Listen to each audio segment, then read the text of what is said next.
And I think I am live. Wait, no, not yet. Now I'm live, I think. Anyone present yet?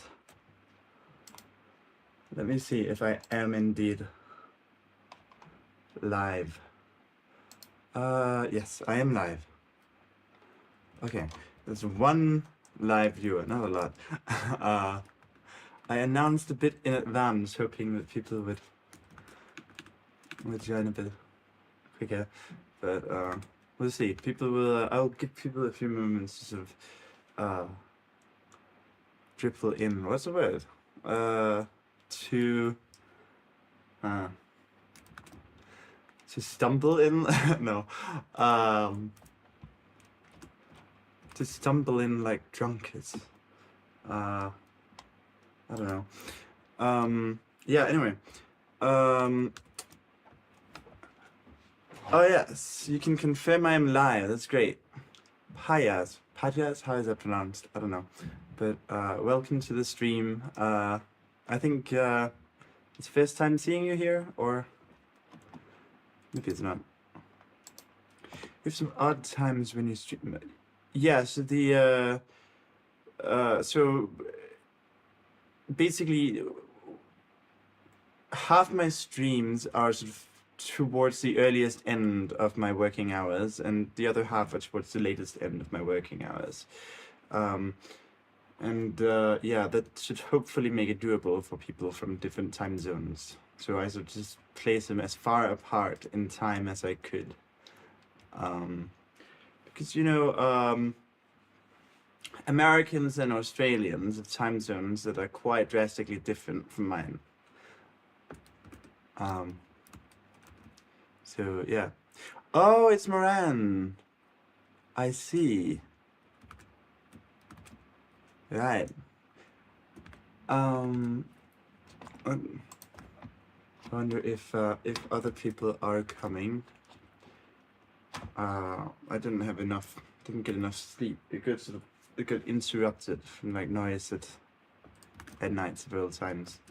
Oh no, I've dropped back down to like one viewer. You're the only one watching Moran, unless YouTube is wrong here. But yeah, there are several people talking in my Discord, so why don't they join the stream?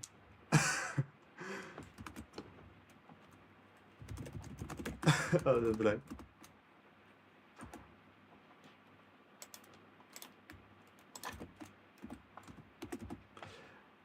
I'll just tell them to join the stream. Let's see if so I think Zach will be coming in as well. He usually does for the early streams. Let's see if any more people are coming. So actually last time I got a copyright claim on House of the Rising Sun, which is odd because that's a traditional folk song. It's not owned by anyone. But maybe the accompaniment was owned by someone, I'm not quite sure. But yeah, to test that out, I will just not use the standard accompaniment, but just like block chords. And I will see whether that still gets copyright claimed. In such a case, I will dispute the copyright claim, but I will dispute both claims. Both the one from this. So I'll just and also change the key just in case. So G minor maybe. There is a house. Oh man. Let me just see.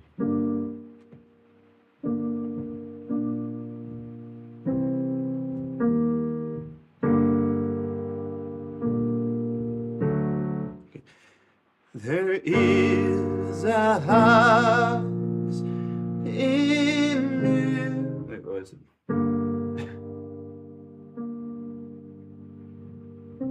Oh yeah, to me now. There is a house in New Orleans they call the Rising Sun, and it's been the ruin of many a poor boy, and God, I know I'm one. My mother was a tailor. She stole my new blue jeans, and my father was a gambling man way down in New Orleans.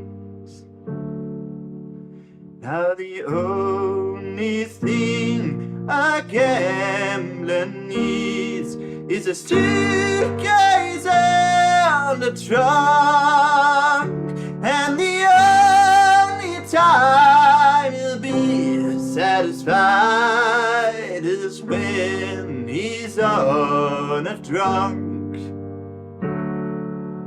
Anyway, that's been enough to trigger the constant ID claim, if it indeed triggers on a folk song, which seems a bit ridiculous. So yeah, how close is Ramen Karimlu singing to an operatic dramatic tenor, specifically when in Till I Hear You Sing from Love Never Dies? So I haven't heard that one specifically, but I don't consider singing particularly close to a dramatic opera singing. So I do hear I hear creak tension. I hear a lot of creak tension in his voice. I hear like him basically singing in what Greg calls tight mode, which I also hear in Pavarotti, but I'm not really an expert in it. I can't really do it myself, actually, tight mode. I'm learning it though. Till I Hear You Sing. I'm just looking this up. From Love Never Dies. Love Never Dies, huh? I'm sure I've heard of this actually. Love Never Dies.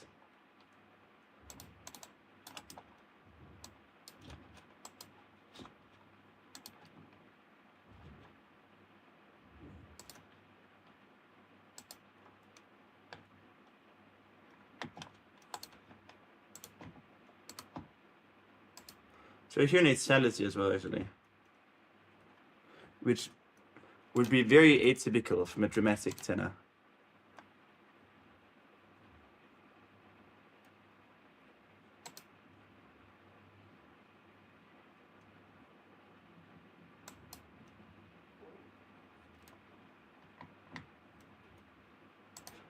Yeah, it's not really like, it's not very operatic. It's too light, first off. It's way too light. It needs to be a lot darker.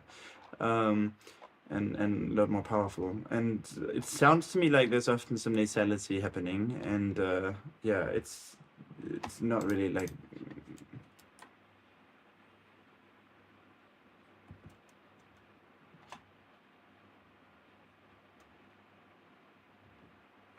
And like the ending there, one second, more creak tension. Let me see if I can at least imitate the tight note a bit.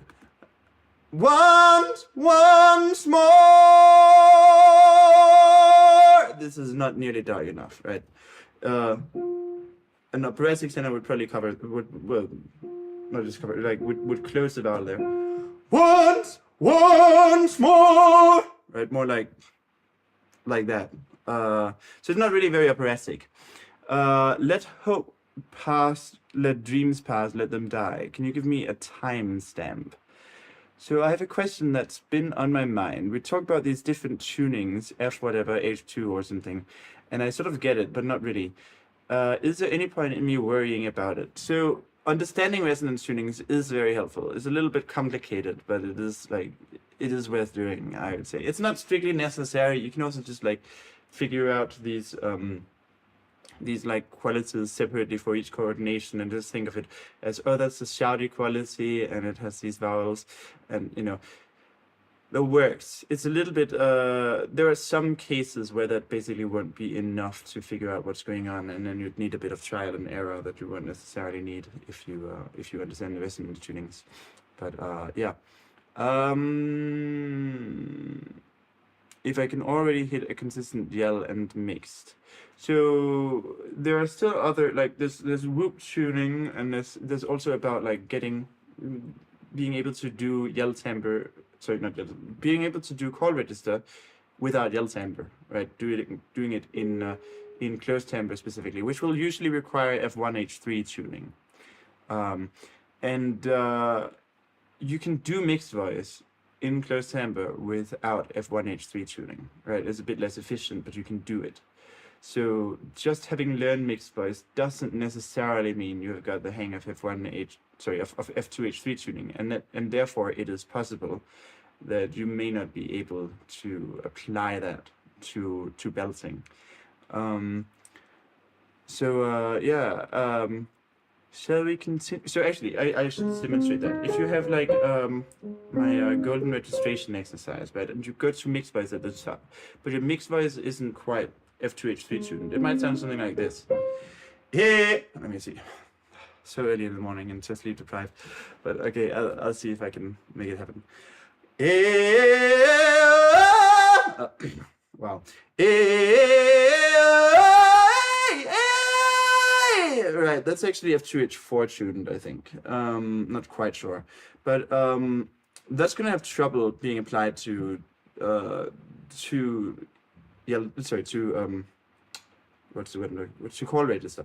It's gonna have trouble being applied to call register because it's too bright and I don't get I'm not close enough to whoop timbre, so actually the overall resonance tuning is pretty weak here.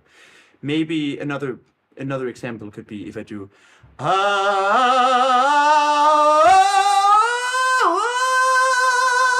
that's darker than F2H3 tuning, right? But if I have and so neither of those will work in call register, right? It just doesn't work. But if I have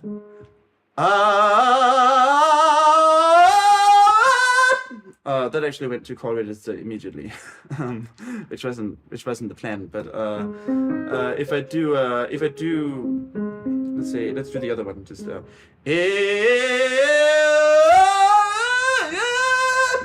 there's a mixed voice F2H3 tune. If I open the mouth a bit more, sing a bit louder, a bit more TA maybe, I will get that into call register very easily. I can't do that if I don't have the F2H3 tuning. You can maybe make it happen with F2H4 tuning. It's a bit harder. With F2, well, you can make it. I have made it work with F2H4 tuning, so it can definitely be done. But it is also definitely harder.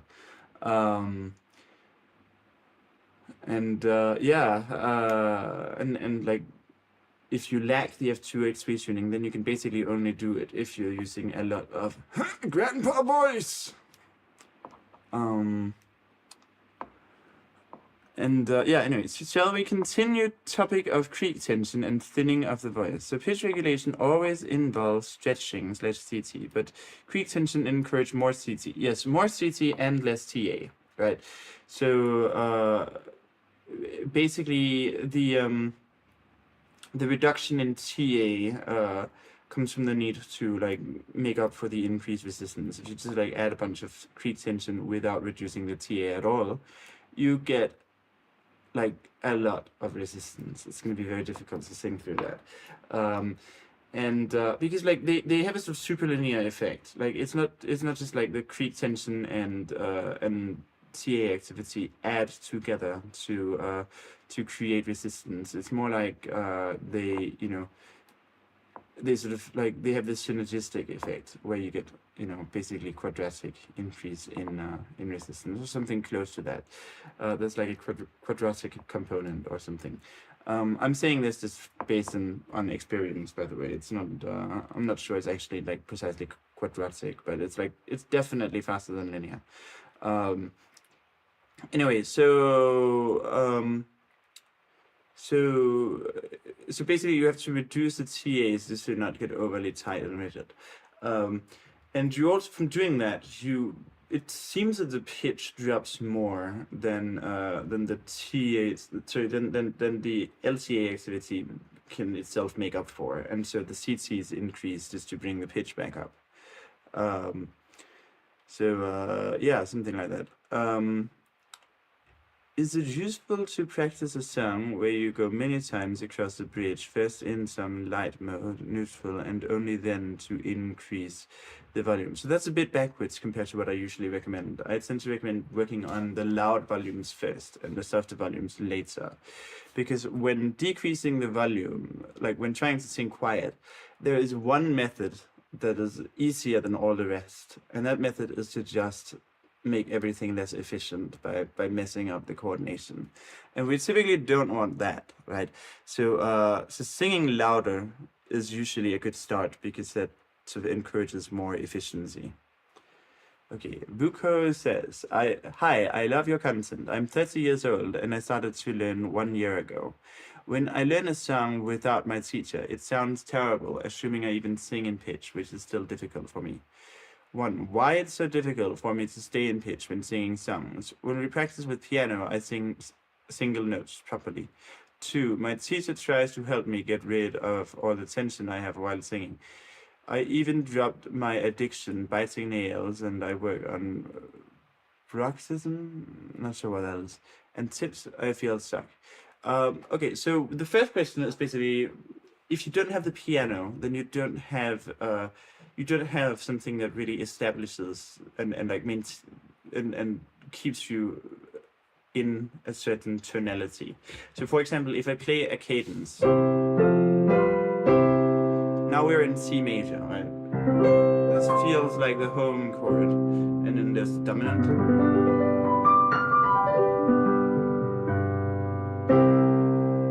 Right, so we're in a certain key now. You can like find the C pretty easily.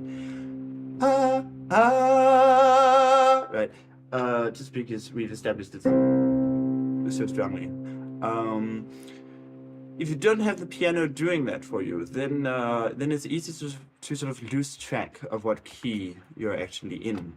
So that's probably what's happening. That's probably what's making it difficult for you to maintain the key. Okay, I'm down to 4 live viewers. This is like, it's very difficult to keep my viewers engaged, I guess, because it's like not everyone is interested in all the same topics, and I'll be like spending 5 minutes talking about something that half my viewers are disinterested in, and then half the viewers leave. It's very sad. Hopefully they'll come back, but probably not. Anyway, so yeah, as for like it sounding terrible without your teacher, so it's basically,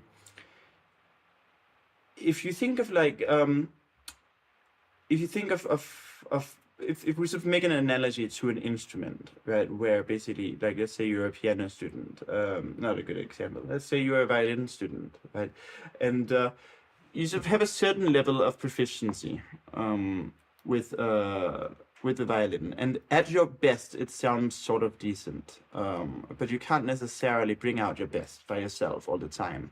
So basically, while you're playing the violin in a violin session, your violin teacher is basically playing you as an instrument and like making you play the violin well, and that's basically why you do better with the teacher.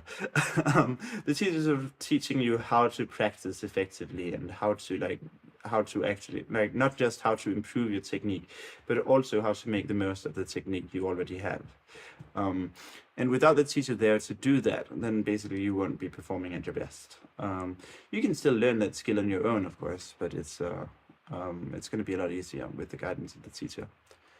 Wow, I really have major bags under the eyes. Maybe that's why I'm losing my viewers. I should put on some concealer like I do when recording videos, but I'm running out of concealer. I gotta like buy a whole stock of this concealer. The problem is it's only sold in Denmark, the concealer I use, and I don't want to have to put in all the effort to figure out what concealer will work for me like for my skin tone. There's a lot of effort. Yeah, especially because I don't bother with like foundation or anything, so I just put on concealer. So it actually has to match my skin tone pretty darn well.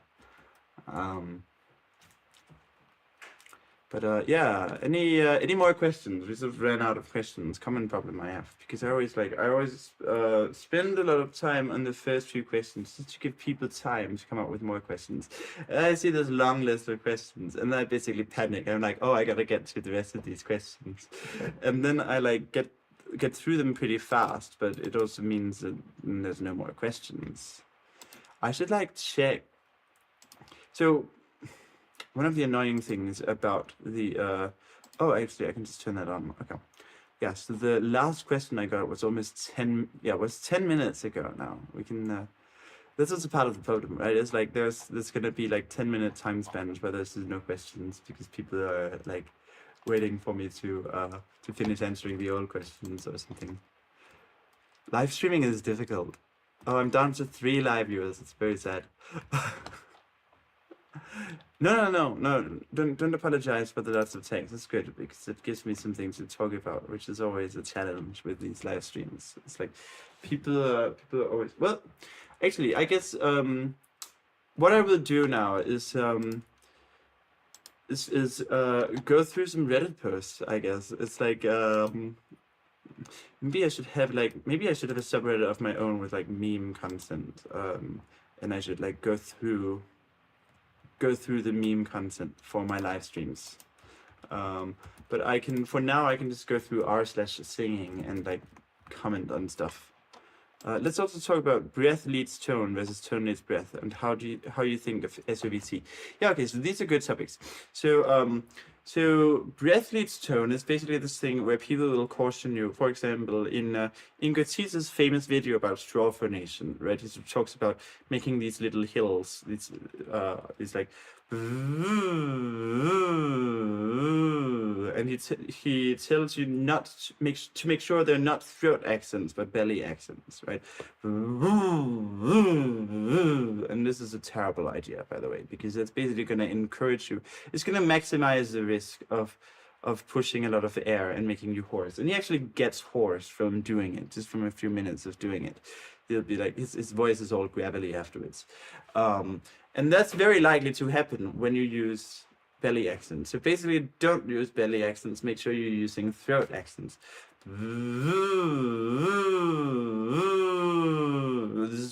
Which will paradoxically sound less throaty, so to speak, right? The throaty sound is not caused by leading with the throat, by tone leads breath. The throaty sound is actually much more likely to be caused by breath leads tone, by leading with the breath support. People are doing too much in terms of breath support. The breath support should rarely be this active breath support thing. It should usually just be this passive thing that happens in response to what you're doing with the vocal folds and vocal tract. SOVTs, they're of limited utility. People use them to teach mixed voice, and to Goethe uses them to increase the supraglottic impedance, specifically the inertance. They do have that effect if all else is equal, but the problem is that all else is not equal, and in practice they'll just mess up your resonance tuning and prevent you from getting high supraglottic impedance. So in practice their actual effect will be exactly the opposite of what the intended effect was. I don't know why Goethe hasn't thought of this. It seems pretty obvious, but for some reason he hasn't. What you actually want to do in order to get high supraglottic impedance is practice your resonance tunings. So basically the standard usage of SOVTs is bunk. Like this whole idea of like using them to develop mixed voice and to like increase supraglottic impedance is bunk. Don't do that. But what I do use them for is to practice maintaining steady airflow, especially with lip trills, and to sort of free up the voice by sort of facilitating voice cracks. So instead of trying to make it very smooth and doing this sort of this kind of thing, right? Where I'm basically trying to stay in modal throughout. Instead of that, just go like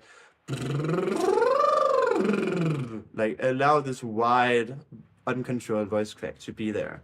And that's a very good way of just relaxing your voice and like getting rid of tension and sort of getting to a blank slate, right? You should also be able to just do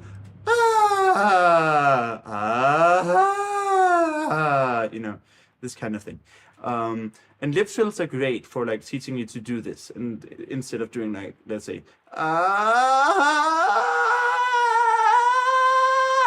which is a problem that some people have. They have this like very tight quality, and the falsetto is a complete mess, right? This kind of thing. We don't want that, right? This is a much better starting place. And you can use lip trills and other SOVTs to find that starting place. But after that, it's not that useful. Let's see. Yeah, I'm curious about the pros and cons of SVT. So yeah, it's basically that. It's just it's like it helps you relax the voice. And it can also be used to like really not relax the voice. It can be used either to relax the voice or to like squeeze it a lot while trying to do mixed voice. And I don't recommend this latter thing. Maybe if you're trying to learn tight mode, it could potentially be useful actually. 25% more handsome. Do you mean me? I don't know. I have like I have major bags under the eyes right now though, which is not great. The lighting is quite nice though. So instead of SOVT, what's the good alternatives to practice changing the ratio of air pressure and cord closure? Well, I mean, you can practice, wait, the ratio of air, so the air pressure is basically determined by the cord closure. I guess you can like change the ratio of those by adding more supraglottic impedance, because then the supraglottic air will also provide resistance to the subglottic air, and you'll need more subglottic air pressure. Well, it sort of depends. You can also wind up needing less, actually. That depends on like phase relationships and such. Yeah, I'm not quite sure what you're looking for there. Could you be a bit more specific on what you're trying to do? Anyway, I will just yeah, I saw this interesting thread by somebody who said, learn how to sing, not how to manipulate your voice. And there's a sense in which I agree with this statement, but there's also a sense in which I strongly disagree. And so I was reading this and I was like, okay, I wonder which one he means. It turns out he meant the wrong one. Like he says, I see this question on here over and over. Do I have potential? Am I good enough to be really good eventually? This is also a question I get sometimes. People sort of have this notion that you know, if you look at like great athletes in various disciplines, you'll see like sprinters have a certain ratio of red to white blood cells, and they have like, you know, often like very muscular, stocky builds, whereas long distance runners have like very thin, very sort of endomorphic builds. And some of this might be like genetic predispositions. People assume that all of it is genetic predispositions. I wouldn't be too sure of that. I think there's a considerable amount of epigenetics involved as well, and even some things that aren't genetic at all. But yeah, the ratio of like there'll be like distinct physical differences, like actual quirks of anatomy.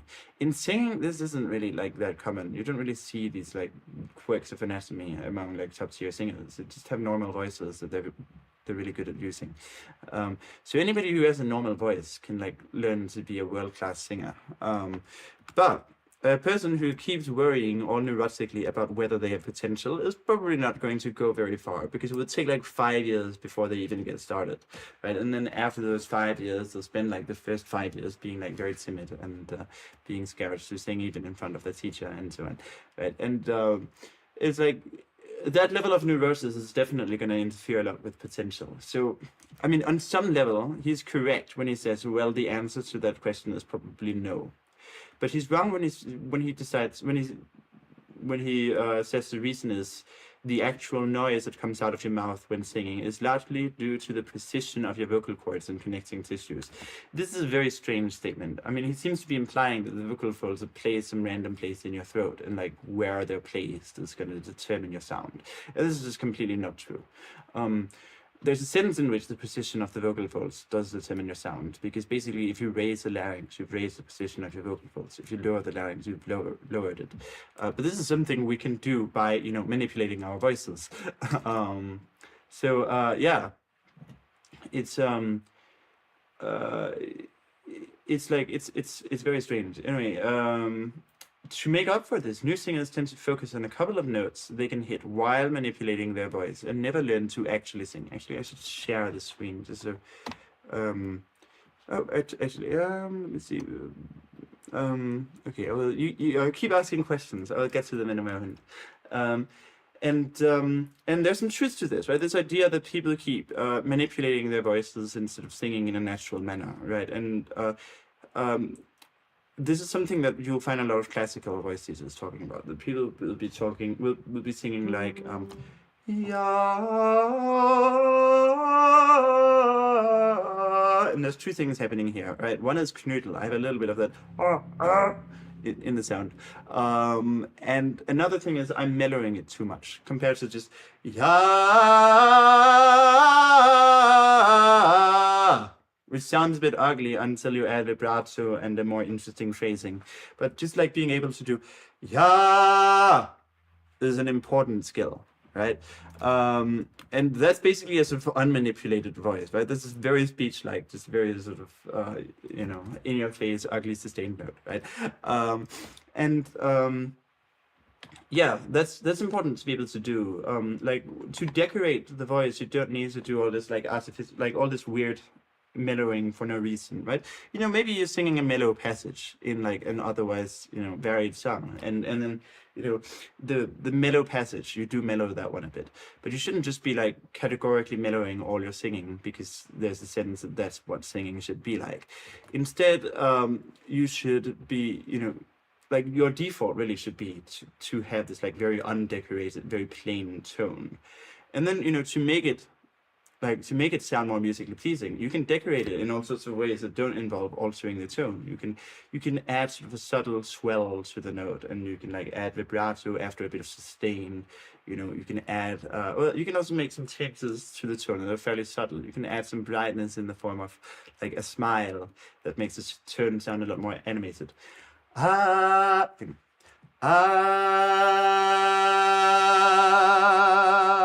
That's basically the same technique as the right? But the first one sounds a lot more interesting. Not because I'm doing a whole bunch of stuff to the tone. I'm just sort of adding the swell. And I'm adding vibrato after a while.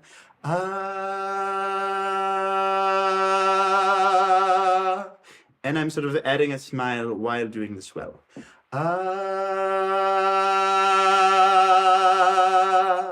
And that's enough to really bring the tone to life. We don't need to do all sorts of weird manipulation. So I'm in a sense sympathetic to that, to that argument. But then he sort of really takes a wrong step and says, remember, you're a singer, not a voice actor. So this one I want to disconfirm right away. Singing is basically a special type of voice acting. Like everything you do as a singer is voice acting. It's just, at least if you're a good singer, like you should absolutely be a voice actor. So you're a singer, not a voice actor. That's complete nonsense. You can't be a good singer without being a voice actor. It's just a very special type of voice actor. Anyway, oh my god, the nasal mucus is terrible. Just a moment, people. I just read the questions and think about them for a moment, and then I'll go blow my nose and come back to you. Okay, regulate press versus flowiness. More energy, more vitality, of course. Maybe I missed the end. Okay, I'll just be 1 or 2 minutes.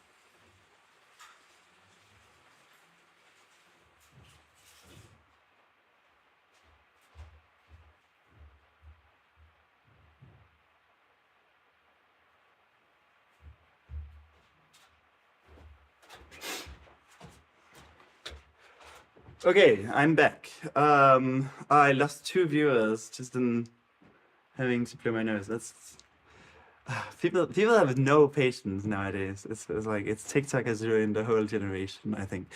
But anyway, so yeah, let me rephrase. How to effectively regulate pressedness versus flowiness of the voice. So, so first of all, like, the first step would be to just learn to remove the pressing, right? And you can do this precisely by that exercise of sliding and like having large voice cracks, right? Ah, ah, like this kind of thing. That makes it less pressed immediately. Yeah, it's so once you've got the hang of that, you can try to produce these relaxed flowy tones in various contexts, in various coordinations, right? Yo, all of that, like, it's not pressed, right? But then you can practice adding and removing pressing if you want to sort of control that. You can go like, yo, now it's pressed, right? So you can do that, and yeah, that's how you can learn to regulate the pressing versus flowiness of the voice. I don't recommend trying to sort of gradually relieve pressing. It's going to take forever. And you probably won't be able to get rid of it entirely, because you find that like a lot of your coordinations will be dependent on having a bit of pressing. So I recommend trying to remove the pressing all at once, and then if you want a gradation of control, you can practice adding it back in various amounts. When you mention more energy, do you mean more vitality or more force on the exhalation? It depends on the context, actually. It's a bit inconvenient, but I use the term energy for either one. So if I'm talking about support energy, if it's in the context of support, I mean more force on the exhalation. If I'm talking about energy in other contexts, I usually mean something like energy in the face, like having an animated face, and maybe moving around a lot. I'm always having to teach students to move more as they sing. Yeah, that's often what I mean. Maybe I missed the answer, but how to get rid of tension while singing? I feel stuck with this issue. So that's where these slides come in. And another thing you can do is take falsetto down on a closed vowel and then open to an open vowel along with the voice crack, right? So you could do ooh, ah, ooh, ah, ooh, ah, ooh, ah. Right, this will also tend to remove a lot of tension. And you can do these like octave jumps. Ah, ah, ooh, ah, ah, ooh, ah, ah, ooh, ah. So anything like that, like really focus on like letting these voice cracks happen. And like, getting into fairly strong chest voice. You can also practice yodeling, I guess. That kind of thing. Could you really zone in on how the jaw joint should be moving while singing? Yeah, okay, so basically, let me see, what side is better for purposes of lighting? I think it's, well, okay. So, you want to basically protrude very slightly, and then open like that. And usually when you open, not always, but usually you will want the head to sort of tilt back a bit. So like that. Actually, so I'm messing up when I'm closing it. I'm getting a pop there. You should maintain a slight protrusion while you sort of close it. So see the protrusion, and especially when closing, that it would be tempting to just let go of the protrusion, and then you might get a bit of a pop. So to prevent that, make sure you maintain the protrusion as you close it.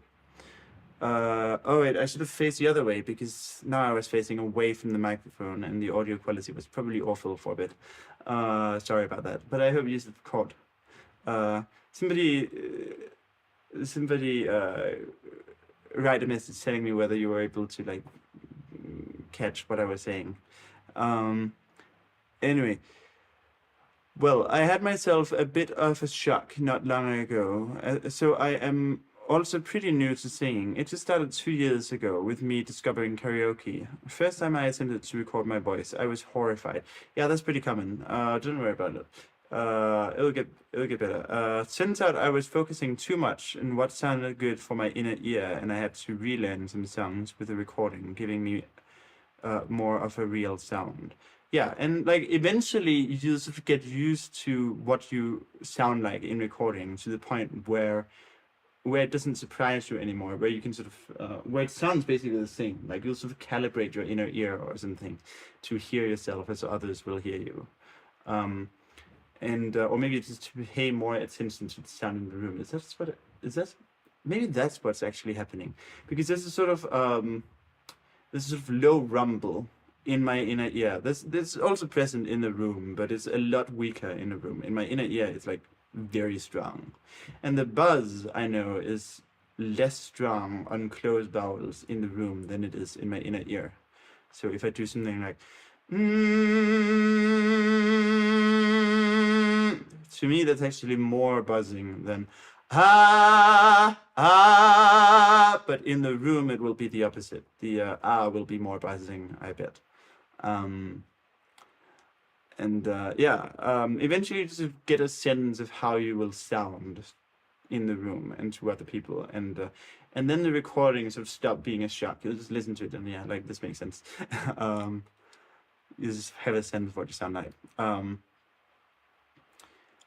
I would also like to know what you think are some of the common pitfalls of singing, some stuff that just won't lead to results. Okay, so the biggest one is people who try to sort of conform all their practice to a fixed routine. This is a terrible idea. They'll be like, oh, I want to practice 20 minutes a day or an hour a day, and then I'm going to make a practice routine going through specific, I have a set warm-up, I'll have some specific exercises I do, some specific songs to work on, and, and I would just be sticking to this routine every day. And this is a terrible idea. This is like the slowest possible way to learn. Because basically you preclude yourself from adjusting what you're doing based on what you learn during the process. So this idea of a fixed practice routine, that's really a common and like terrible pitfall. Never do the fixed practice routine. I really ought to have mentioned that in my how to practice singing video, and I didn't. It's a pretty important point though.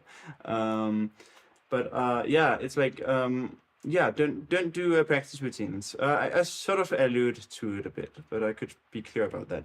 I'm not saying don't practice on a regular schedule. You can do that. You can like allot specific time of day to practice, but don't try to make it a fixed practice routine.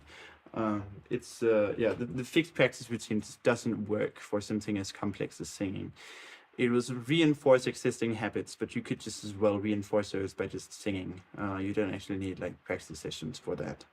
It'll basically be like learning by building muscle memory, and building muscle memory is not really the goal, because you will build the muscle memory anyway. The muscle memory is one part of the learning process you can take most for granted, because basically whatever you do, you will be building muscle memory. So you don't need to worry about that. So actually so the practice sessions should be varied. There should be this like trial and error component where you're specifically deciding on which things to attempt, and you're sort of evaluating, did this work or did it not work? If this is missing from your practice sessions, then your practice sessions are like probably less than 1/10 as effective as they should be. So you definitely need this. You need the trial and error. And that also, like, if you just have the trial and error, if you have this mindset, that will be enough to get you out of most pitfalls that you get stuck in.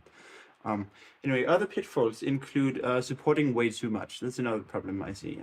Supporting way too much, not moving enough, singing too quietly, being overly timid. Right? So,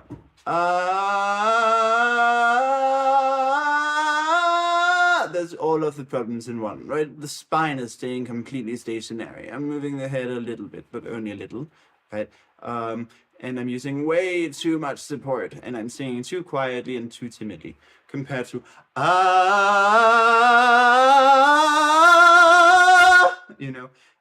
which is a lot easier. It's a lot more volume and it's a lot less effort, and it's a much richer tone. So yeah, singing too quietly, too restrained, too timid, too stationary in the body. Oh yeah, another thing. When I teach people to move their body in some way, like for example this movement, which I often find useful.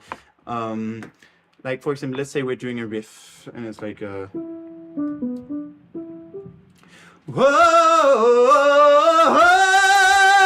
like that sort of movement there. When I teach this, people almost always make it too small. I have yet to see anybody who makes the movement too large. I have seen some people who just nail the right size of the movement immediately, but most people make the movement way too small. They'll be doing like whoa, and it's like, this is too little. You gotta be all like, you gotta be very animated, sort of hyperactive. Hyperactive is a good cue. Whoa, right? Yeah, some singers can sing while running, but most people tend to exhale if they do this and cannot sing. Is there any special practice method for this? No, you can just practice it and you'll get better at it. Well, I guess powerful singing is more easy when running, but also so is pressed singing. Basically anything where the subglottic pressure is high, so that like small fluctuations in subglottic pressure don't matter as much. And yeah, this is actually something I've practiced. I practiced that when I was practicing making my voice more powerful. Now I don't really think that's the best approach, because it also encourages making it very pressed at the same time. Do you like ornamentation? It seems to be this word in CC. I honestly, I don't like most ornamentation. I think most singers use it in a very tacky way, where they sort of obscure the melody too much. I like some ornamentation, but there's such a thing as too much, and like most people who use ornamentation use too much. I would say even Whitney Houston uses a bit too much for my taste, but definitely a lot better than Mariah Carey, for example, who uses way too much. But a bit of ornamentation is good. Especially if you have a song that has like some repetitions. I like to hear the melodies completely without ornamentation once or twice, and then, you know, maybe in the third chorus or something you add a lot of ornamentation, or just a moderate amount of ornamentation. But there should also be like the listener should be able to listen to the song and still have a clear sense of what the melody would sound like without ornamentation. Otherwise it's too much. If it gets to the point where you can't really tell how the plain version of the melody goes, then it's too much. Yeah, too much would seem tacky, I agree. Anyway, more questions. I ran out of questions again. This always happens. Because people basically stopped asking questions 15 minutes ago. because people left. People just left. They left me behind. I think 15 minutes ago is when I left to blow my nose. Yeah, it is. Huh. I don't mean to like rail against people who are still around, because they have patience, but you know, the people who lose patience because they have to like spend 1 minute to blow my nose. I'm like, what gives? Like, what the fuck? Well, I shouldn't say that now. I'm demonetized. Well, I can cut that out.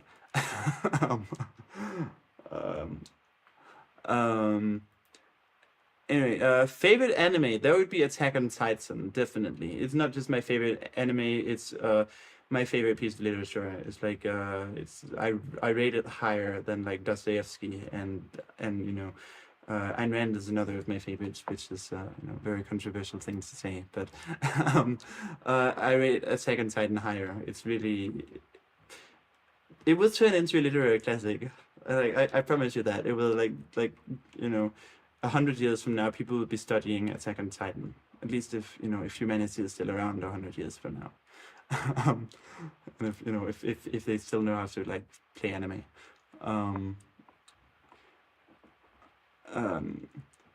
Dev Kumar is here. Yay! You've been very silent, but thank you for sticking with me. Does the way the sound onset have nothing to do with the sound? The onset is very important. I tend to say that if the onset is wrong, the whole note is going to be wrong. You gotta nail the onset to nail the note. Like already, like actually even the moment before the onset, if it's already wrong there, then like the whole thing is gonna be wrong. Like if you're doing it's like already there. I mess up a little bit before the note. That's like when I'm here, I've already screwed up. Right. That's how it goes, right? And so yeah, the onset is very important, and actually even the moment before the onset is very important. And it's like if you mess up already there, you might as well just stop the note and start again. Well, actually, don't stop the note, because like stopping the note is going to make people overly critical of themselves. Like finish the note and then try again. How to do an airy mix? Okay, so this is a bit complicated. So there's two things that might be meant by an airy mix, right? So one is basically pharyngeal voice with breathiness, right? So pharyngeal voice, so mixed voice can't really be airy per se. You can have breathiness to the sound. You can have like an audible breathiness, but that breathiness doesn't really, like, it doesn't come with an airy tone, right? If you have pharyngeal voice, you can do like, let me just find the pharyngeal voice. Hang on.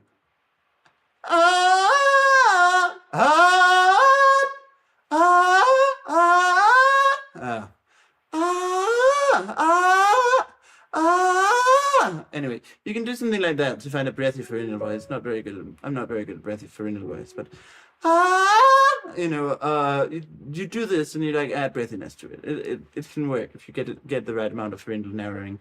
The other thing it can refer to is a mixed voice that has breathiness to the sound, and that breathiness doesn't go with an airy tone, right? If you have an airy chest register, the tone itself has a soft quality, and that doesn't really happen in a breathy mixed voice, because in a breathy mixed voice you still have very firm vocal fold closure, but you have a gap between the arytenoids, and the breathiness is coming through the arytenoids, and therefore I don't call it airiness, because the tone is still firm. It's not an airy tone, right? So that might sound something like, if you have a mixed voice, ooh, ooh, ooh, ooh, right? There's a sort of there's a tone there, ooh, ooh, that still remains firm, and then I have that ooh, ooh. You can sort of hear there's a firm tone and breathiness happening at the same time.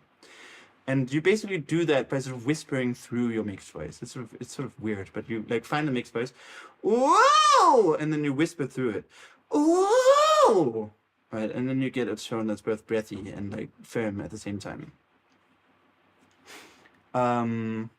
And that's how to do an airy mix. If it's really like, well, a breathy mix. If you really mean like a breathy mixed voice and not like a, an airy pharyngeal voice. An airy pharyngeal voice, you make it soft, right? So let me just tape it over in that. So,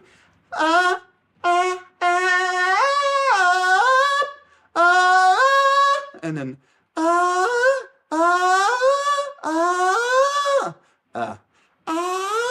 there we are. It's a bit messy, but that's basically the approach to finding a pharyngeal, a breathy pharyngeal voice. Breathy mixed voice, you like start with a regular mixed voice, ooh, and you whisper through it, ooh, ooh, right? And it has this sharp, focused character at the same time, right? It doesn't really get soft. It stays like, there's something about it that stays firm. Anyway, you just got here. I was eating. I see. I have practiced removing the hole before, and someone suggested that I unset with a breathy sound. Then I continued to sing in metal mode, but as I sang higher, there was more and more air.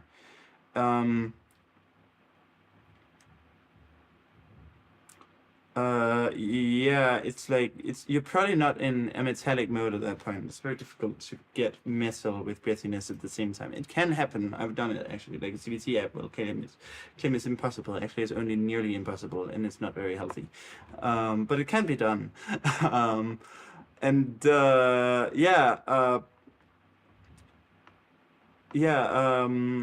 So doing an onset with a breathy sound is helpful for removing the hold. So is breathy singing, actually. Ha, like that. Ha, ha. And try not getting too much of an interruption between the breathy onset and the breathy sustain, right? No, ha, ha, ha.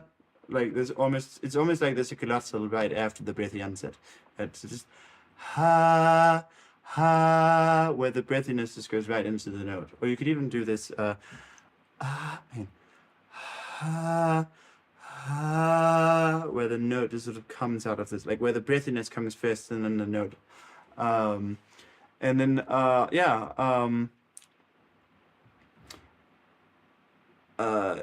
if you're singing like higher and you're getting more air, you're probably not actually in a metallic mode. It's probably overdrive like neutral or edge like neutral, but still actually being neutral. Right? So if you do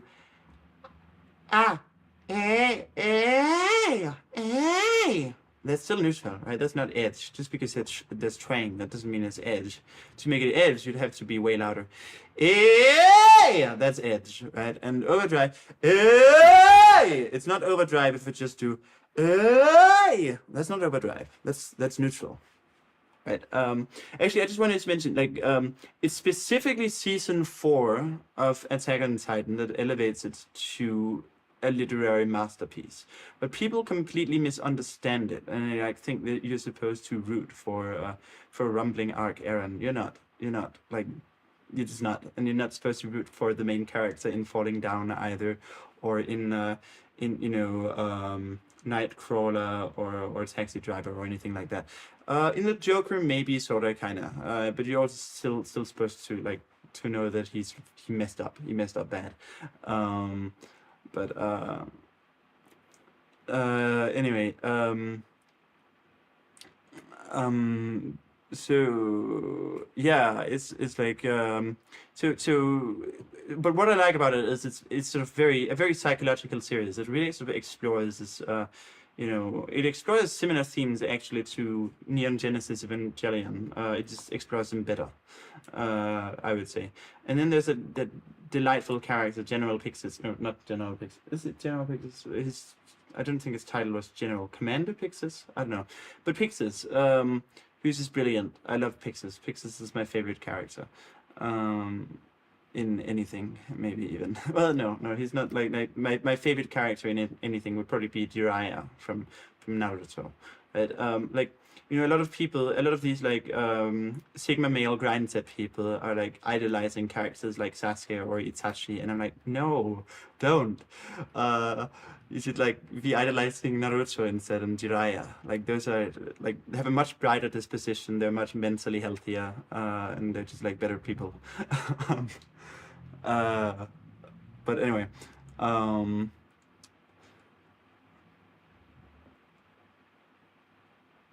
let's see. What is the difference between mixed voice and pharyngeal voice, both acoustically and physiologically? So acoustically, pharyngeal voice has high supraglottic impedance, much like you'd have in call ridges. It's a bit less high, but still quite high. Mixed voice is way less supraglottic impedance than that.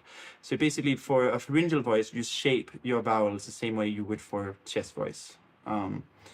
And for mixed voice, you don't. For mixed voice, you use these central vowels. You sort of slur the vowels a little bit.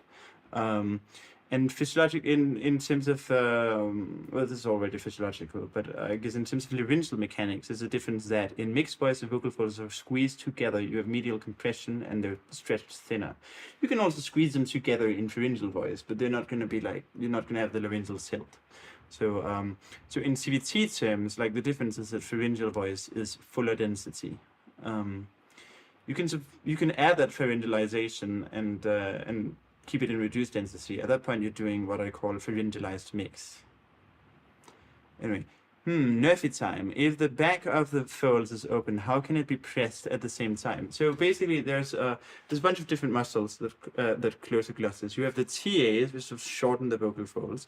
You have the LCAs, which rotate the arytenoids, right? So the arytenoids sit at the back of the vocal folds, and they can like turn like that. And if they turn like this, you create this gap between them, but they sort of come together at the front. That's how you can get a firm tone that still has breathiness. You have breathiness coming between the gap behind, and you have a firm note in front. We're actually still going to have to close the gap a little bit, because otherwise you can't get the pressure to build up. All the air will just go through through the gap, and there'll be no pressure basically. But if you close it a little bit, but don't close it fully, then you can get a breathy sound from the air that's passing between the arytenoids, while you can still get enough pressure buildup below the vocal folds to set them in motion, and to even support slightly pressed coordination there. Or nerdy time, yeah. Geeky time, more like. Anyway, how did you like the Batman, the newer one? I haven't watched it. I'm not generally into like the Marvel universe, the superhero like comic stuff. It's too I don't know. I guess it's too Christian for me. I'm one of these pagans they will warn you about. It's yeah, and it's too like I guess it's also just too YA. I'm not really into YA. Well, into Japanese YA because Japanese YA is a lot more sophisticated. That's seinen, by the way. Shonen isn't YA. I grew up in shonen, but I've sort of grown out of it. Frankly, at this point, it's like I tried to rewatch Naruto because I just remembered like a lot of brilliance from it, and I was like, this deserves a rewatch. And I rewatched it, and I just couldn't because it's too like it's too shonen on some level. But seinen actually means young adult, and you like compare Japanese young adult fiction with like Western young adult fiction, and it's like there's no comparison there. Like maybe the Hunger Games. Hunger Games is actually pretty good for like Western young adult fiction. It's actually quite good, especially the third book. The third book is especially brilliant. But yeah, I'm more into adult literature usually. Crime and Punishment, The Brothers Karamazov, The Fountainhead, The Hunchback of Notre Dame. Adult fiction, I guess, like philosophical fiction. Camus the Stranger. Well, Camus is sort of overrated, I'd say. I mean, he's alright. He's not terrible, but kind of overrated.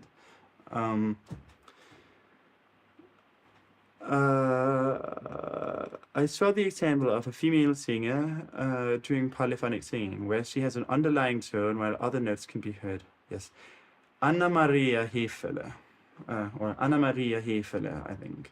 Something like that. Is this a skill that can be learned, or is there some sort of limiting factor physical? It can be learned. So basically, it's about resonance tuning and sort of muting. I think you try to mute the fundamental a little bit. I'm not very good at it, but I used to practice it a bit. Let me see if what's a good note to do that. Just do the B4, B3. Hang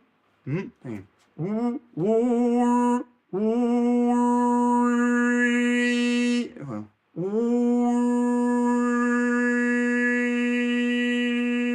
Yeah, it's I gotta be more precise with it, but hopefully you can hear it a little bit.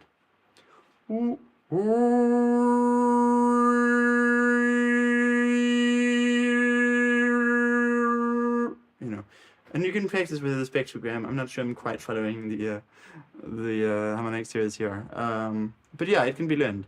And it's not too difficult from what I understand to learn it. It's like, so rhoticization helps. So there's sort of r sound to it. That helps. Anyway.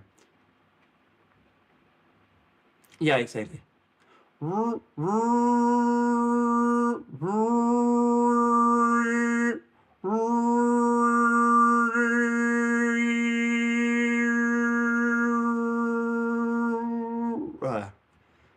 Yeah, I think I should do it like starting higher, because I think I was looking for H2 there, and I think people usually start their overtone scale from H4.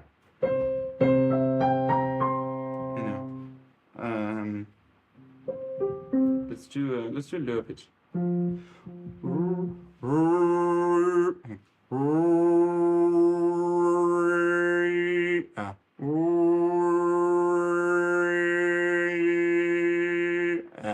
I'm not very good at it, but you just do that, and you like practice with the spectrogram to make it easier. Yeah, I actually tried not moving your mouth very much. Like moving the mouth is a bit of a crutch, and it's sort of ruins the effect a little bit. It's actually better to keep your mouth more or less still and do it mostly with the tongue.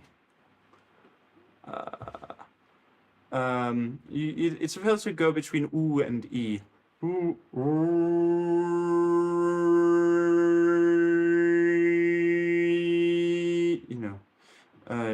that's so it's specifically F2 you want to tune to bring out overtones.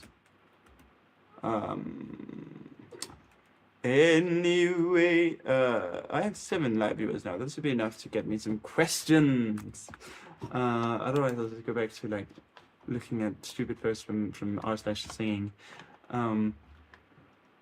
Why is there so much talk about stardom and fame? That's actually a good question. It's, people are too obsessed with stardom and fame. It's like very exogenous motivation. It's like this craving external approval because they don't trust their own judgment.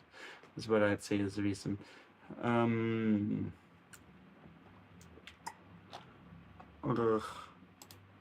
your opinion, what's the hardest pop song to sing?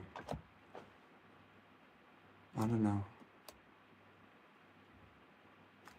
I know what is the hardest song I've tried to work on, which is this is an ad from a video game called AFK Journey, and it has this.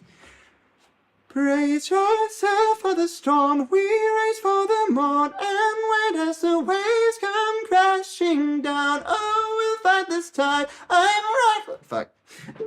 I'm right by your side, hold fast with the wind behind us.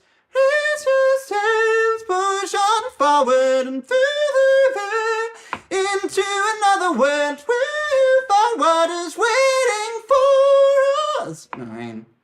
Where you find what is waiting for us at the edge of the world. Really struggling with this today. Maybe the sleep deprivation, but broken and worn, no port in the storm to find your way back home. But no, you're not alone. I have always been told through legends of old that fortune waits for the brave and bold. You're not on your own, though so far from home. All ends to the great and wide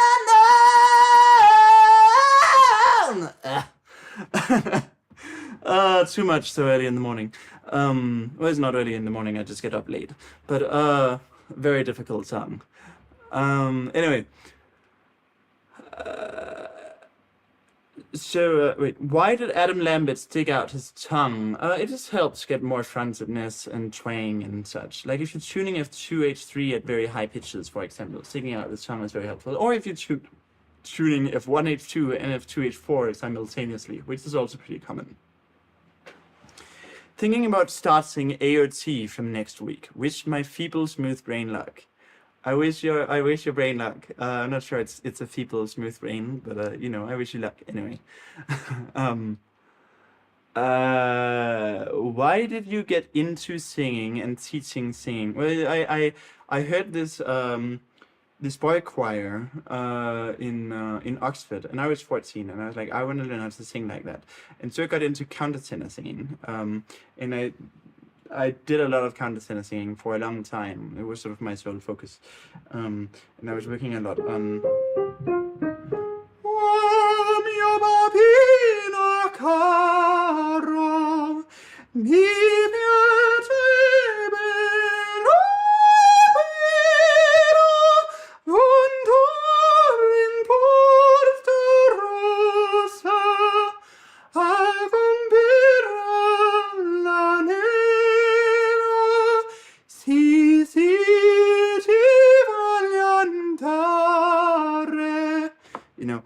Sounds like that, and what was the key?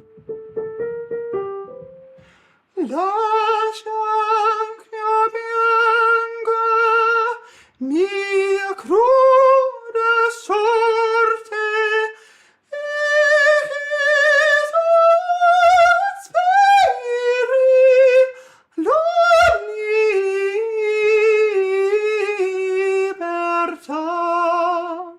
You know, and I wasn't singing them that well, of course, back then. It was a terrible mess back then. Since then, I've gotten good at them. But I was very obsessed with countertenor singing and with countertenors. I listened to all the countertenors I could find. Now I don't like most of them anymore. But Mitch Grassi has gotten really good. He wasn't all that great when I first listened to him, but now he's incredible.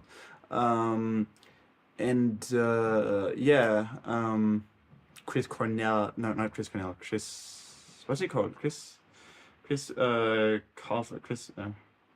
the guy from Glee, you know, Chris something from Glee. Chris Colfer, is it Chris Colfer? Maybe that is right. Anyway, I used to listen to him a lot, and now I really don't like his singing. Anyway, from there I sort of expanded a bit to some baritone singing as well, especially like mostly like choir, bass baritone singing. I sang like first bass in choir, sometimes even dabbled in second bass. I sang down. I could sing fairly comfortably down to E2 with a fair bit of like volume to it. I can't do that now actually. My technique has changed and is not bass baritone technique anymore. I don't have enough of that sort of creak tension, and I don't go sort of like when I go down in pitch, I go in the breathy direction. This direction, as opposed to the this direction. And I'm not very good at going in this direction. I go into the fry too soon. You know, it's going to fry way too soon. Anyway, so but then I got into some solo like baritone kind of singing, like the you know, a lot of Imagine Dragons, especially Radioactive and Demons, some Hosea and John Legend and other things that sort of generally went up to around G4. Later on, I just sort of saw the I was active at sort of becoming a voice teacher. It happened very gradually. Actually, I was sort of helping people out on Reddit, and you know, people would sometimes DM me asking me if like how much I charge for lessons, and I hadn't really started teaching by then, and I was like, I don't know. I haven't, you know, and then I just started teaching a couple of people, it just went from there. So originally I wanted to be I wanted to be a superstar singer, you know, touring the world, singing on large stages. Actually, this seems a lot less appealing to me now because, you know, the logistics just seem like hell. But like having to constantly be like traveling to various places seems very annoying. But you know, I still welcome the opportunity to be to make a considerable like income from live performances, but just sort of smaller venues, sort of more dedicated local audiences. But for various reasons, it's not likely to work right now. You know, I live in this like Czech small town. There is a bit of a music scene, but there's not all that much of a music scene. It's more like in the local towns, like well, not the local towns, it's local cities like Kolin, which is like almost an hour away.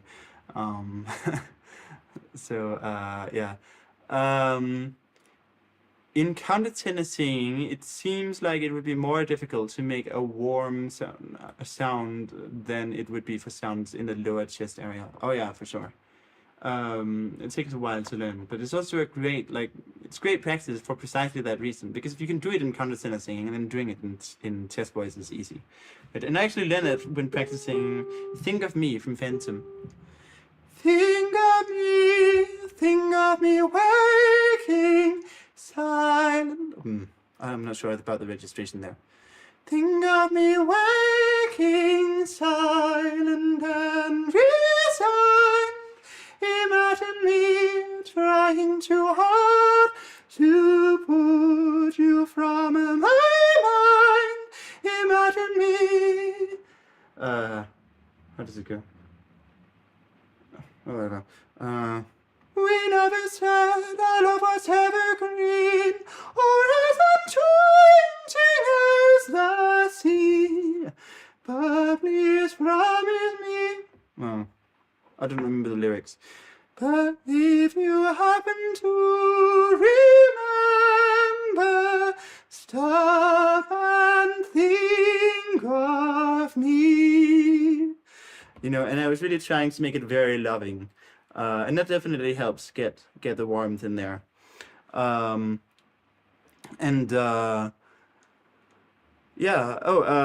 Do you notice external factors like hydration, eating, sleep affecting vocal performance? Oh, for sure. Like sleep deprivation makes it a struggle. I'm struggling today because of sleep deprivation. Basically, there's sort of there's some noise at night that woke me up, and I sort of went to bed too late anyway. I would have gotten less than 7 hours of sleep anyway, but like because of the noise, I got less than that. Probably got less than 5.5 hours of sleep, I'd guess. About falsetto, when I have a very solid, bright E vowel and try to open it to an R, it becomes weak and airy. Any tips for that? Yeah, so make sure the E retains a lot of the spaciousness, and make sure you try to hold on to both the spaciousness and the brightness when opening to R. So if I have the E, make sure it's neither E too bright or too dopey, right? But this kind of E, and it's really about striking the balance. It's almost like it's like a dark back R. It's not sort of like it would be in chest register. It's more like yeah. You can get a bit more volume that way. Yeah, but it's still going to be quite quiet when you go down in pitch. So therefore, it's important to also be able to do a very light chest voice in this range. Yeah. Right, so you can decide which to do. Let's see. We should do another conversation with Greg or another. You should do another conversation with Greg or another teacher. So the problem is, it didn't get like nearly as much attention as I was hoping for. But I should do like a collaboration where we do like a video on each other's channel, like where we make 2 videos, one on each channel. The trouble with that is that Greg doesn't really upload videos regularly anymore, and neither does Rockbox, or it's like I think maybe Tony still does actually. I could try collaborating with Tony. But yeah, it's a struggle, Making a song loving equals Mommy Cornelius or Daddy Cornelius. Well, sure. So I actually do think of making it maternalistic sometimes when really going for a lot of warmth, like when doing the I'm trying to hold my breath, let it stay this way, can't let this moment end. You set off a dream in me, getting louder now.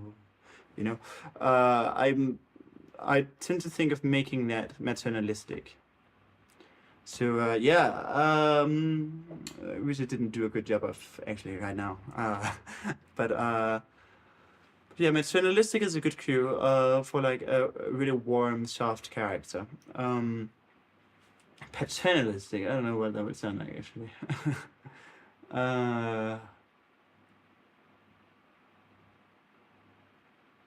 Maybe like how does it go?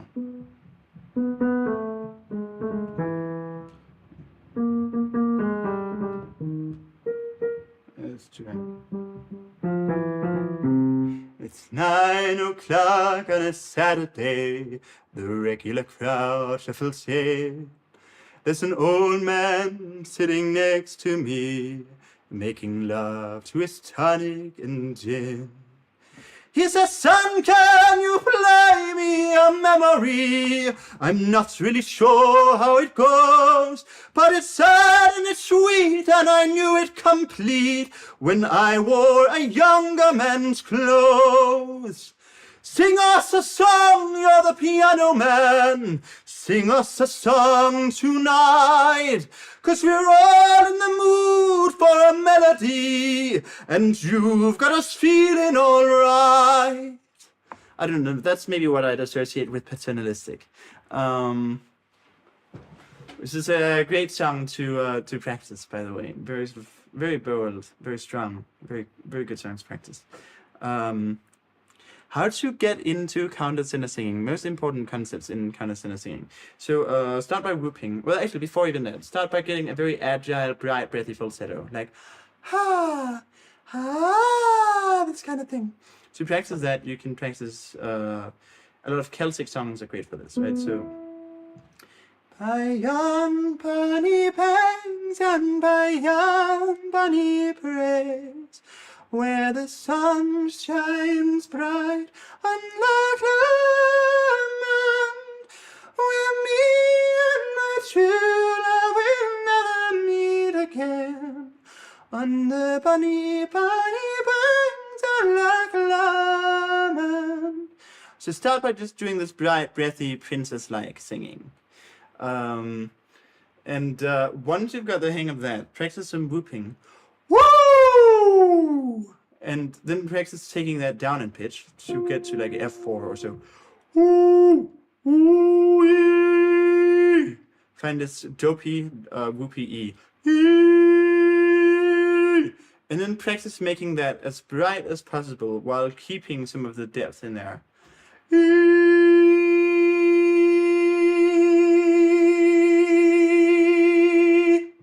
Right? And then from there you can open up two other vowels.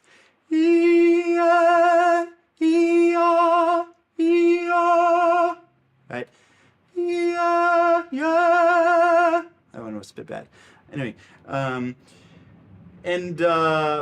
practice, now the really hard part is getting F2, H3 tuning in your upper middle voice, right? So as you go up in pitch, don't do this, which is what most people do. Instead, do this.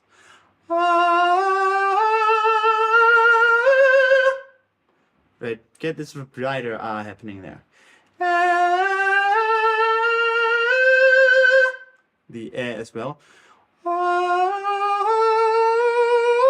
Here you can go in the dark direction, but you also want to be able to go in the bright direction. Right? And then, you know, you practice a bunch of countertenor pieces.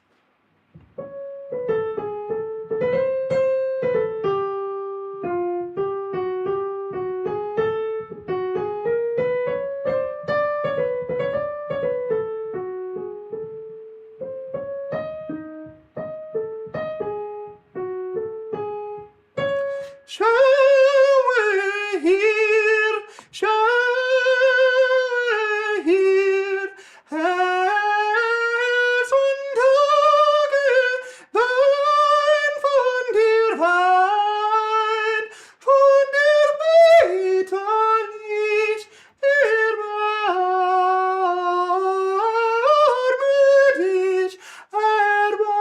erbarme dich. Which is a pretty difficult countertenor aria. You could also try, you know. Il tuoren frunga, queste ritorte, te morteri, sol per pieto si, te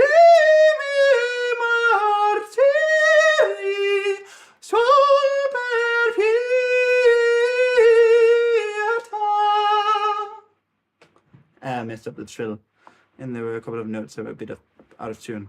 But yeah, you practice songs like that, and you can start a bit easier with like.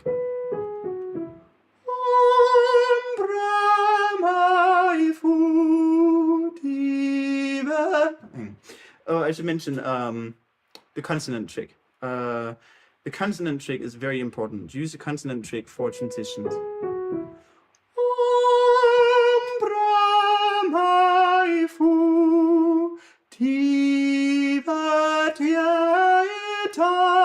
Right?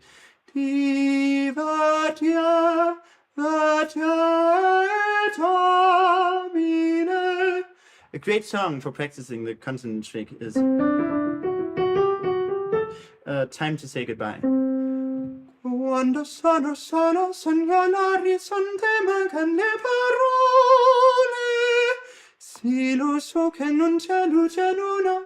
Or maybe more like sì, lo so che non c'è luce luna senza quando manca il sole. Se non ci sei tu con me su le finestre. Mostra tutto il mio cuore che hai acceso, chiudi dentro me la luce che hai incontrato per strada. Time to say goodbye. Right. And Scarborough Fair is another good one. Are you going to Scarborough Fair? Parsley, sage, rosemary and thyme. Remember me to one who is there. He once was a true love of mine. So really don't practice these gradual transitions between falsetto and chest voice. Practice making them sudden but concealed by the use of consonants.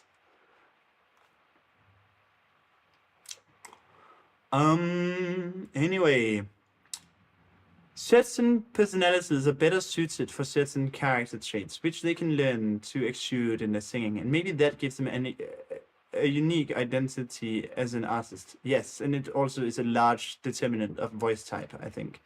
I think like personality more than anatomy determines voice type. I think actually even most of the correlation between voice type and anatomy, I think is actually due to the correlation between anatomy and personality type. Anyway, referring to the Reddit post about learning to sing and not voice manipulation. Yeah, but like basically you want to expand your personalities, because like people starting out have narrow personalities that are just too constraining in terms of what they allow you to sing. So basically you need to learn voice acting just to get a wider personality.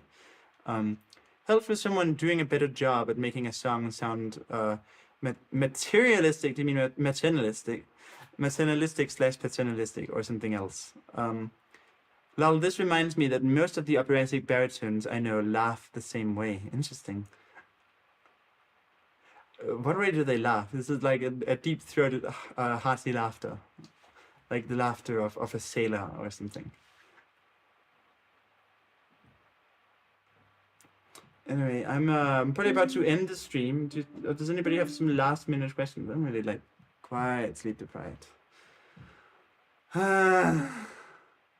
Someday, I will learn to get enough sleep.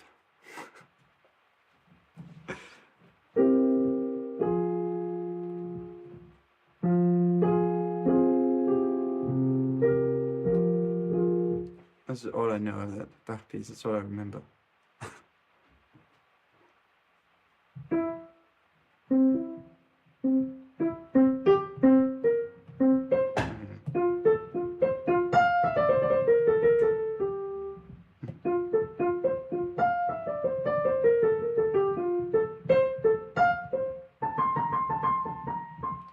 Whatever. Can you explain what is open throat technique? Open throat technique is a buzzword used for marketing purposes by people of the Low Monaco school. I don't use the term. It's yeah, I mean, so your throat has to if you want to, like, if I'm actually using an open throat and trying to sing with an open throat, it's gonna sound either like this, Well, I mean, the vocal folds are closed, right? But the vocal tract is very open. If I close the vocal folds less, it's gonna sound more like right? Right, that's open throat. That's an open throat. There's a reason why a trumpet is narrow for most of its length, and it flares out at the end. Your vocal tract should be like that. It should be shaped like a horn. Now there are different types of horns that have different that are not equally narrow at the start and so on, but they all have a narrow component near the mouthpiece, right? And you need that. Otherwise, your vocal technique is not going to be efficient. So open throat singing is basically a myth, but it's also used as a buzzword by the Le Monaco school. The Le Monaco school is a branch of the New York school, right, which comes from Douglas Stanley ultimately. Was popular and sort of it has sort of four main branches. It has a Cornelius Reed branch, which has taken over basically all of voice academia, which is now completely terrible, and none of the teachers know any goddamn thing about how singing works. And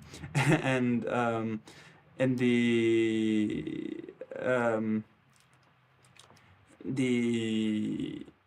I don't know a lot of operatic baritone, sorry. So I wouldn't have noticed anyway because I met maybe like one or two operatic baritones. I haven't really been part of the opera world. I've met some operatic tenors, but not really a lot of operatic baritones. I've met some operatic sopranos. I've met more operatic sopranos and mezzo sopranos than I've met tenors or baritones. Actually, I've met more operatic sopranos than I've met operatic tenors and baritones put together. The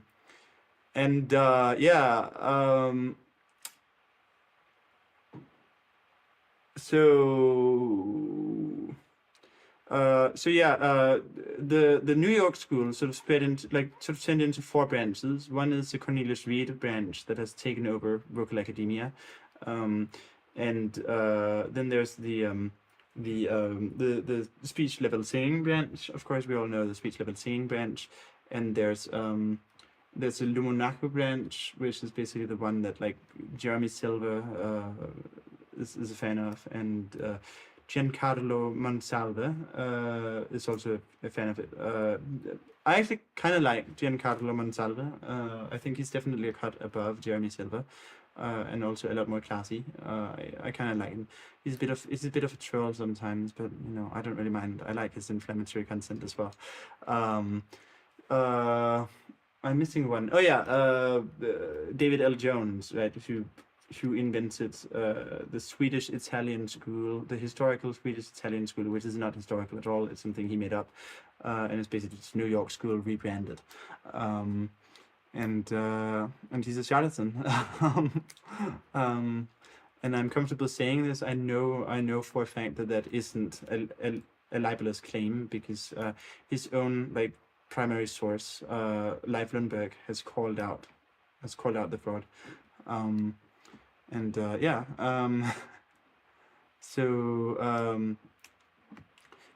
Basically, so there's basically four branches: Le Monaco school, and SLS, and Swedish Italian, and Cornelius Reed, and all of them will talk about open throat technique, but it's especially the Le Monaco school that will talk about it. It's a buzzword. Just ignore it. Well, okay, so there should be the sense. There'll be the sense of an unobstructed throat. Like when I do hey, hey, hey. This feels very open, and it actually is very open. The pharynx is quite open, and the oral cavity is very open, but the supraglottic area is not very open. The epiglottic funnel is not open. That part is quite narrow. At least the bottom of the epiglottic funnel. The top part of the epiglottic funnel is actually not particularly narrow, but the bottom of the epiglottic funnel is very narrow. If I do ha ha ha ha, right, again it sounds quite open, but this is actually more narrow than the other one. And if I do some higher pitched belting kind of, what shall we do? I'm a bit over ambitious right now. Yeah! Right, also fairly open, but that's, the pharynx is actually quite narrow now, like the whole pharynx. Still quite open pharynx, yeah, but as soon as you go, this is a narrow pharynx now. And it does that even on a day where I'm doing it better. This wasn't all that great. It was a little bit like a little bit scuffed. But yeah. Anyway, I'm gonna probably end the stream now. But thank you all for tuning in. And hopefully these streams will get some more audience growth sometime soon. It's a little bit small audience retention, I feel like. People need constant stimulation or they will leave, is I think what we've learned from this. Where should be the placement when I sing high note? Again, like placement is like, so like as Pavarotti noted in front of a crowd at Juilliard, the voice comes from here, right? It comes from here. It doesn't come from here. It doesn't come from here. It doesn't come from here or here. It comes from here. That's where the voice comes from. It comes from the throat. Let's get that quite clear. And like that's where it's placed, basically. That's where it's always placed. If it feels throaty, that's basically you have going on. As for singing high notes, there's different approaches, and they may lead to different feelings, like different sensations of placement, and those sensations may differ even for the same coordination between different singers. So there's really no fixed answer here. Like there's various different techniques to singing high notes. If you want like placement is not a very good pointer. If you want like if you want to learn about a specific technique, you'd have to like ask about the specific technique.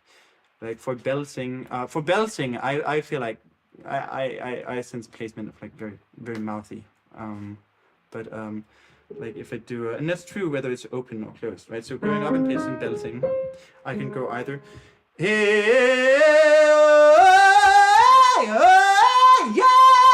keeping it open like that, or I can do right, this kind of thing, which is more out, which both of them are out the mouth. This one is a bit more spacious, a bit darker. But yeah, anyway, I'm gonna go off now. Right, so yeah, that's the only one where I really feel a consistent placement, I guess. Like mixed voice will depend a lot on the specific range, the volume, the sound color, all of that. Yeah. So like chest placement actually is sort of a thing, because you have a stronger coupling with the trachea when you're doing a strong low pitched chest voice. You actually have more like you make use more resonance in the trachea, and there will also be larger fluctuations of subglottic pressure. So there's actually some truth to the idea of chest versus head voice, right? To the idea of head voice being like resonating in the head and chest voice resonating in the chest. There's some truth to that, but it's a little bit misleading because chest voice can also resonate in the head, especially at higher pitches. Yeah, and all singing really resonates both in the chest and the head, whereby in the chest and head I mean in the trachea and the vocal tract. Anyway, I gotta go. Thank you all for